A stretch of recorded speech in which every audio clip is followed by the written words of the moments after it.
So posterior shoulder, obviously looking at the back side, just quick refresher. Shoulder flexion, shoulder extension, humerus or shoulder internal rotation, external rotation, abduction, adduction, right? So AB, abduction is raising out to the side. We're going to talk a little bit about today, we're going to add in some forearm movements here just a little bit so we understand. So we have supination, basically like you're holding a cup of soup, and then pronation, okay? Because how we change up pronation and supination is going to change. Anybody watch the video on LMS? It got uploaded like Sunday night, like late Sunday night. So if anybody goes through, it's kind of weird because we talked about core, and we mostly did anterior core, and a lot of our like flexion, anti-extension, our anti-rotation stuff, because when we look at the posterior shoulder, a lot of it's going to tie into our back. So Jim, you mind standing up for me? Ahmad's not here. I can't pick on Ahmad. So just face that way for me, right? So when we look at posterior shoulder, all right, we have our scapula right here. So basically that's your shoulder blade. So it's sucked into the backside of your rib cage. And basically what this looks like, and Jim was actually on the way in talking about, AC joints, because basically it's got a little hook that hangs over the front side. That's where your clavicle attaches to, kind of like by a ligament. And then your humerus kind of sits on the inside of that shoulder blade. So the tough thing is, if we were to just, cut Jim open and just take all the skin off his back, you'd basically see two massive muscles that make up a majority of the backside of his shoulder. So when we looked at doing the core, and we didn't talk about as much of extension, part of that's because when we talk about training the back next week, and when we talk about training the posterior shoulder and the strength exercises for that, it all ties into one another. Because when we look at, like I said, if we were to cut Jim's skin off the back, you'd see his traps, which basically run from here up to his neck. It's why he has a very small neck, because he's wrestlers. They basically have everybody pulling on their head all the time, so it makes your traps really big. But the traps basically form a diamond, so they come up and then they come down to the inside of the shoulder blade, okay? So they do a bunch of different functions. So we'll talk a little bit more about the trap here, because basically the muscle fibers run up, and then they run middle, and then they run down, okay? So basically, you have a bad shoulder and a good shoulder? They're pretty good. Okay, great. So if he raises his arm out to the side, right, his shoulder blade starts to move a little bit into protraction and elevation. So you can go ahead and relax. So that's going to change how that trap acts. The other big muscle you see is your lat, and we're going to actually talk more about the lat when we talk about training the back, because basically the lat is like this. It starts here and it fans up the back and runs underneath your armpit into your arm, right? So what I want you to do, try to make your back as wide as possible just standing there. Maybe see what just happened right here? So his shoulder blade protracted and his humerus internally rotated, and we start to get this, right? That's your lat. So your lat, when we look at it, starts, you can relax. So it functions as a way of shoulder extension and then humerus internal rotation. So when we look at that, though, it's going to play a huge factor in spinal stability and into spinal strengths, because it starts down here. So we'll actually cover more of that in the next week when we talk about training the back, because when we look at traps, when we look at lats, they play a huge role in keeping the spine locked in and keeping it. Now when we talk about shoulder, we could cut those away, and let's do this, face Elise there. Great. So if Jim takes his arm and he sticks it straight out in front, and he reaches out and protracts, so reach almost like you're going to high five Elise, right there. Yep, just like that. So basically what we have right here is he is now stretched out, and there's a series of muscles that run from the top of his shoulder blade to the center of his spine. So we have our rhomboids right here. On the inside, and you relax again. Rotator cuff Everybody's heard of that? Ever heard of slap tears? Yes? No?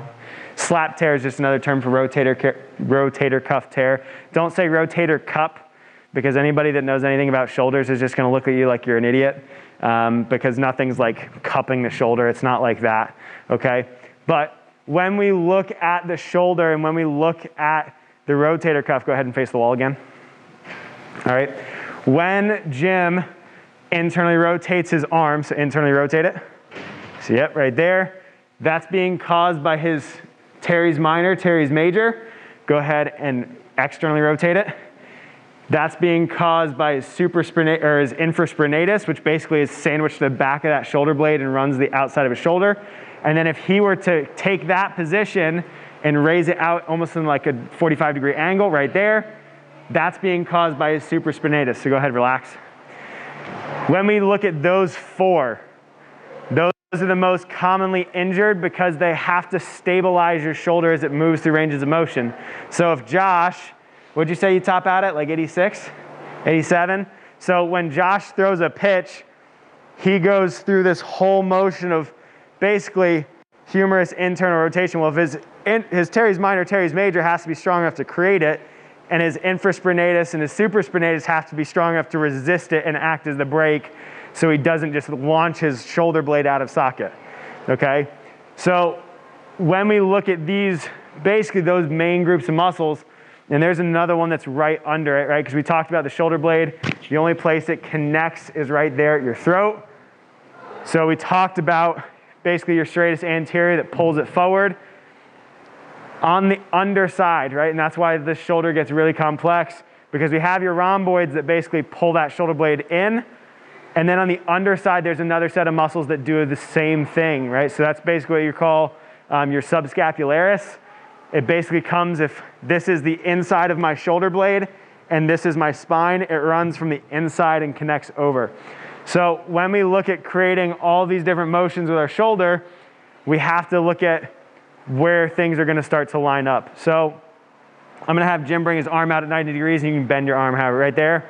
So when we look at position here, notice that his back gets kind of narrow. Like if I pull his shirt right there, his back's not super wide. Now internally rotate your arm.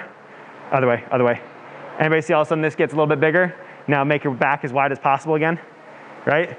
Right here, so all of a sudden he internally rotates that shoulder, his lat starts to go. So when we talk about a lot of our movements today, we're going to talk, relax, we're going to talk mostly about rhomboid. Your rhomboid minor comes up. We're going to talk a little bit about your elevator scaps. This basically runs underneath your traps to the base of your neck that help bring your shoulder blade up. And then we're going to talk a lot about the rotator cuff, especially the supraspinatus, infraspinatus. And then when we talk about internal rotation of your humerus, we're going to talk about the teres minor, teres major, okay? Any question on that? No, okay. So go ahead, somebody give me like a 10-pound dumbbell. Somebody find a 10-pounder. One, okay? Jim's going to go ahead and lay down on the bench and just face them. Anybody got it? Hand me like hand me a 5-pound weight over there. Somebody want to grab me a 5-pounder? So what Jim's going to do here, because we're going to look at, oh, well, we'll be nice to his shoulder. I didn't see you, Josh, sorry. So face them laying on your side on the bench. So when we look, yeah, right there, perfect. So when we look at, and I want you to hold that, other hand, there we go. So when we start, well, you can hold it however you want to. If it's easier to hold the center, that tends to be the most. When we look at training the supraspinatus and really kind of working some of that external rotation of the shoulder, he's going to get a little infraspinatus from this. We're going to let that weight take him into internal rotation, and then he's going to pull it all the way back. He's going to try to basically backhand my hand, okay? So what we're doing here, and a lot of times you'll see this in rehab, we're creating that motion of external rotation. So go ahead and do it again. Open. Close, okay? What we're doing there is isolating that infraspinatus because it's allowing that shoulder blade to move. Now, if we wanted to, now let's stand up. Let's do it sitting. Let's do sitting, that way everybody can see. I'm just changing everywhere about everything, just gonna confuse you today. So he's gonna do the same thing now. If he's gonna rotate, what I want you to do is keep a soft elbow, not like bent, but like soft. And I want you to raise out at 45 degrees. Right here, you feel like that little motion underneath like your shoulder. Yep. So that supraspinatus that runs along the top side of his scapula is allowing him to raise and abduct that shoulder. Notice he's not internally rotated, right? He's got that external rotation of his humerus, right? We talked a little bit about relax. We talked a little bit about the lateral raise on last week. So now we're basically targeting a little bit, we're gonna get a little bit of that posterior delt, but we're gonna get some of that supraspinatus. So come on this way, just leave the weight there. We're gonna come this way. So